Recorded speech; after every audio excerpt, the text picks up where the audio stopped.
Have you ever felt invisible to someone you always put first? Have you given your all, been present, tried everything, and still been ignored, cast aside, treated as if you had no value? This happens because, when we give too much, the other person starts to take us for granted.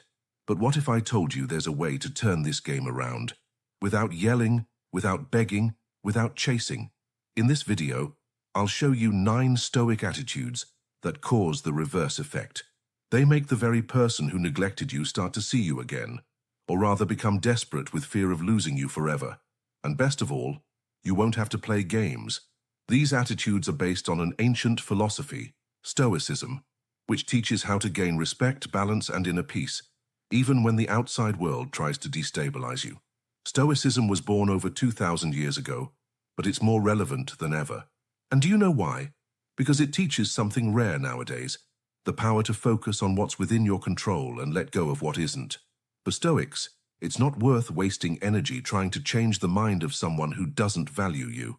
Change starts within you in your actions, emotions, and reactions. Epictetus, one of the greatest names in this philosophy, said, "It's not what happens to you, but how you react that matters." This means that instead of chasing answers, you learn to be the answer.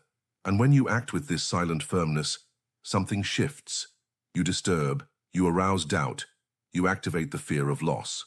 You stop being predictable and become unforgettable. Because Stoicism isn't about coldness, it's about emotional intelligence, dignity, and strength. And that's exactly what these 9 attitudes will show you now.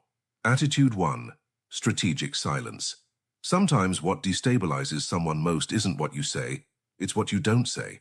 When you stop chasing, justifying your presence, or responding on impulse, you change the game.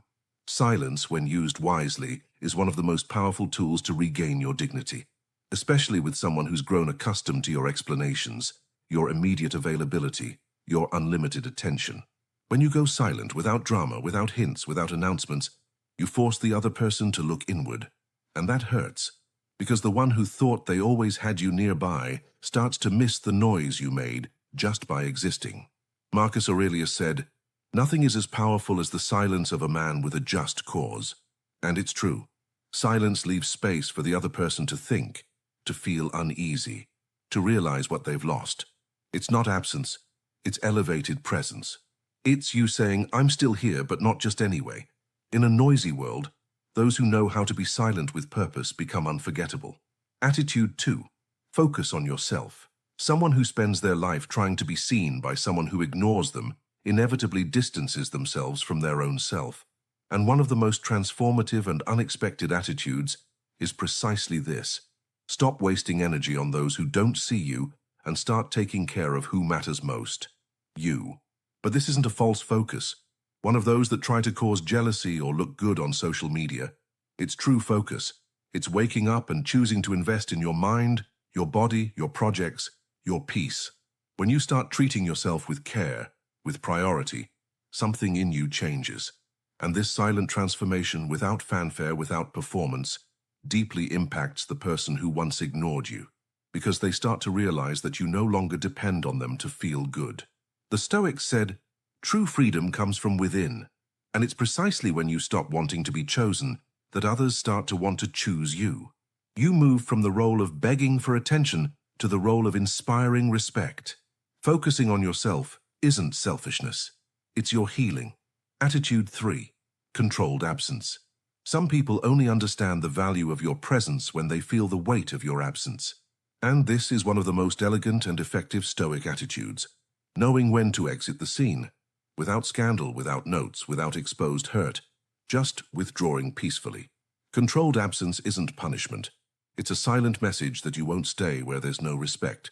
Someone who's used to your constant presence, your immediate response, your automatic giving, feels the impact when you simply stop being there. Not because you vanished in anger, but because you learned to protect yourself. Seneca said, "Sometimes to be noticed, you have to disappear." And disappearing with dignity is one of the most powerful ways to provoke reflection.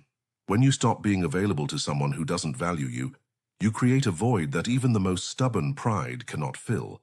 The right absence, at the right time, makes the one who underestimated you start to wonder if it's already too late. Attitude 4. Zero emotional reaction. Want to confuse someone who thought they had control over you. Don't react. Don't explode. Don't beg. Don't explain. Just stay calm. This is one of the most difficult attitudes, but also one of the most impactful. Because someone who's used to your despair, your attempts to fix everything, your raw emotion, doesn't know what to do when they encounter serenity. Epictetus said, "Anyone can get angry. That is easy. But to be angry with the right person and to the right degree and at the right time, and for the right purpose and in the right way, that is not within everybody's power and is not easy." Zero emotional reaction isn't coldness. It's strength. It's mastery. It's you deciding that no one else will throw you off your center. And when the person provokes you and realizes you're not reacting like before, the lack of control shifts sides. Your peace starts to bother them. Your maturity becomes a mirror. And the one who tested you now sees themselves exposed, reflected in your firmness. When you choose not to play anymore, the game simply ends. Attitude 5. Silent self-esteem. There is nothing more magnetic than someone who loves themselves in silence without fanfare, without the need to prove anything to anyone. When you start to genuinely respect yourself, taking care of your appearance, your environment, your choices, that natural confidence shines through, and the one who once underestimated you starts to notice, because silent self-esteem doesn't need a stage. It's perceived in the way you walk, the tone of your voice, the sparkle in your eyes. Marcus Aurelius said, "The best revenge is to be unlike him who performed the injury." And that's exactly it. Before you bent over backward trying to be accepted, now you expand because you've become whole. Self-esteem changes the frequency of your presence. It makes you choose your companions better, move away from what weakens you, and get closer to what strengthens you. And when you treat yourself as a priority, the world starts to do the same, including someone who once didn't see your worth. Attitude 6. Unbreakable boundaries. Nothing changes an unbalanced relationship more than the firmness of a boundary. When you finally decide what you no longer accept and uphold that decision, something powerful happens. The one who used to test your patience begins to realize that the game has changed, because you are no longer available at any cost. Setting boundaries isn't pushing people away. It's protecting your peace. It's clearly drawing the line on how far the other person can go. And yes, many will try to cross that line, make you feel guilty for saying no. But Stoic firmness does not bend to manipulation. Epictetus said, "It's not what happens, but how you react that matters." And reacting with boundaries is an act of self-love. Whoever can't handle your firmness reveals that they were only there for the benefit of your fragility. But those who respect you understand and adapt. Clear boundaries don't push away true love. They only filter out those who weren't willing to offer the same in return. Attitude 7. Selective generosity. Being generous is noble, but being generous to everyone, including those who don't reciprocate, is an invitation to exhaustion. Selective generosity is one of the smartest attitudes you can adopt. It's about stopping spending time, attention, and energy on those who only approach when they need something. It's about offering the best of you only to those who truly value it. Seneca said, "Generosity is a virtue, but it must be guided by reason." When you become more discerning with whom you share your affection, people begin to understand that your presence is no longer guaranteed, and that changes the dynamic. The one who once saw you as an inexhaustible resource begins to recognize the privilege of having access to what you offer. Generosity loses the weight of obligation and gains the sparkle of choice.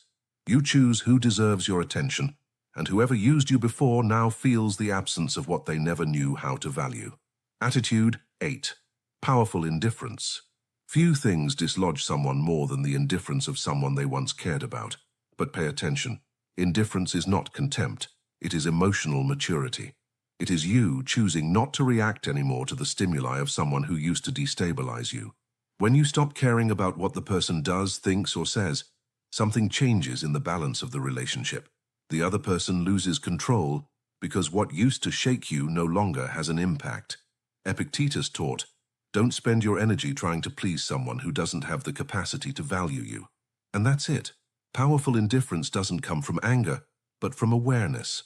It's understanding that your peace is no longer for sale, that your attention will no longer be wasted. And when the person realizes they've lost the power to affect you, they start to feel a void, because whoever lives off controlling others becomes desperate when that control ends. Your indifference in this case is freedom. It is healing. It is the end of emotional dependence. Attitude 9. Unshakable self-confidence. There is no more irresistible posture than that of someone who knows who they are and acts from that place.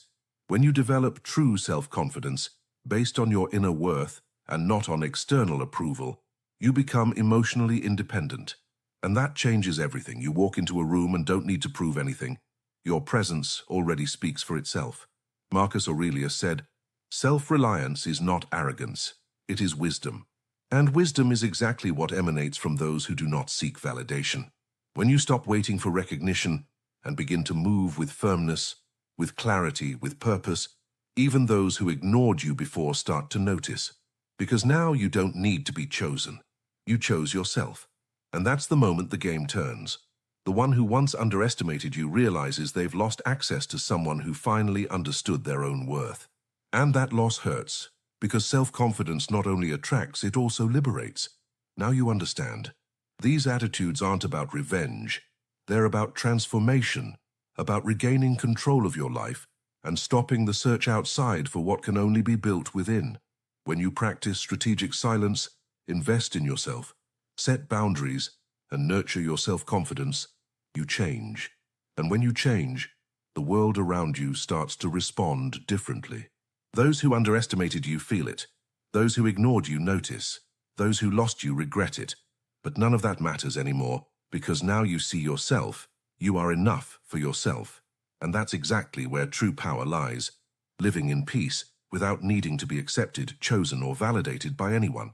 If this resonated with you, comment below which of these attitudes you'll apply first. Like, share, subscribe for more videos like this. And remember, whoever didn't value you yesterday might be the one who regrets it most tomorrow, when you finally learn to value yourself.